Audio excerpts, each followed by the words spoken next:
এই যে রং কতগুলো কেমিক্যাল আছে, হাজার বারের রঙের মতন দেওয়ার লগে লগে রং হয়, থাকবো কয়দিন 2 দিন, আর এটা কমসে কম 1 মাস থাকবো। এটা আল্লাহর দেওয়া জিনিস, এটার কোনো ভেজাল নেই। এটা মেহেদি গ্রাম পরিচিত ভাবে সবাই বলে আর কি মেহেদি গ্রাম। আগের যে সলমাসি নাম এটা আর নেই এখন, এখন বর্তমানে খালি মেহেদি বাগান মেহেদি বাগান। এই প্রায় গ্রামে প্রায় 90% জায়গা মেহেদি বাগান। 20-22 বছর ধরে মেহেদি বাগান এই এলাকায়।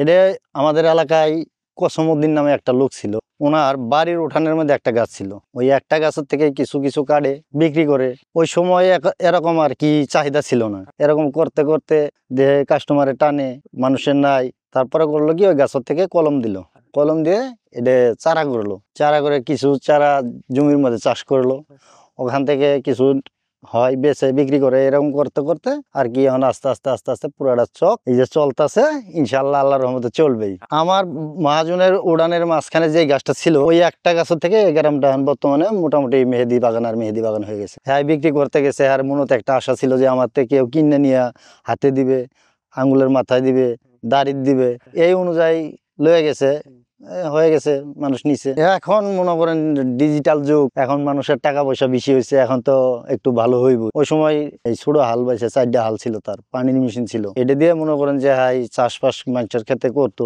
নিজেও কিছু গৃহস্থী করতো, শাক পাতা করতো, করে আল্লাহর রহমতে এতটুকু করা, ও যতটুকু করছে নিজের পরিশ্রম দিয়ে এতটুকু করছে আর কি। আমার মহাজনের উড়ানে যে গাছটা ছিল, এই একটা গাছ দিয়ে আমার মহাজনের তো জীবনের পরিবর্তন হয়ে গেছে, অথচ এলাকার গরিব মানুষ বা আরো প্রতিবেশী এরাও গাছের অনুযায়ী এরা সবাই ভালো হয়ে গেছে। প্রথমে কেউ করতো না, কেউ সবাই কইছে, একজনে কইছে এটা কি করব, কেউ কইছে এটা করলে ভালো হইব, এরকমই আর কি। একটা গাছ থেকে করা সম্ভব, সম্ভব বলতে কি আপনি যদি এটা না কাটেন, এটা যে এখান থেকে যদি আপনি কাটতে এই এটা বানান, চারা বানান, কলম দেন, একটা পলিথিন কাগজত করে মাটি দিয়ে, যদি গোবরের মাটি সার মাটি দিয়ে যদি কলম করেন, এটাতে মনে করেন যে আপনি 10টা বানাতে পারবেন, 10টা থেকে আপনি 20টা বানাতে পারবেন। এরা মহিলা মানুষ, এটা আমরা কাটছি, কাটার পরে বাড়িতে নেওয়ার পরে মহিলা মানুষ বানতাছে, আরও কিছু 2-4 আনা পাই, আমরাও কিছু পাই, এই দিয়ে আর কি সবাই ডাল ভাত খাইতেছি আলহামদুলিল্লাহ। এখন বর্তমানে মেয়েদের উপরে নিতে না, এটা গ্রামের মানুষ না, এটি সব মনে করেন আমরা বাড়ির লোক,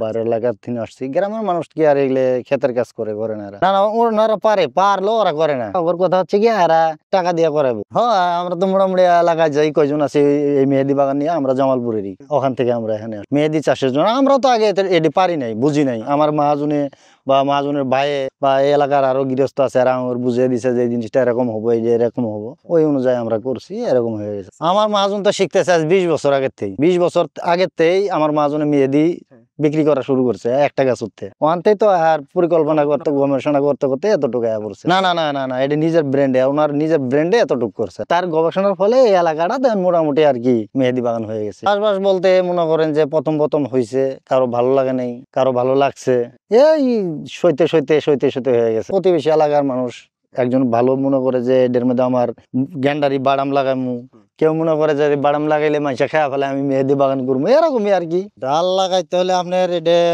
আষাঢ় শ্রাবণ মাসত লাগা লাগবো গাছ, এটা যে এখন ভরপুর কাতি মাস, এটা মেহেদি লাগা লাগবো। লাগানোর সময় যদি চারা বানিতে যায় কমসে কম 4 মাস সময় দেওয়া লাগে এটার পিছনে। একটা জমিতে অনেকগুলো গাছ, এই গাছগুলো মনে করেন যে প্রত্যেকটা গাছ আমার ট্রাই করে চেক করে দেওয়া লাগে, কি মরলো নাকি জেতা রইলো। নিজের ছোট সন্তান থাকলে যেমন এরকম এই গাছটাও।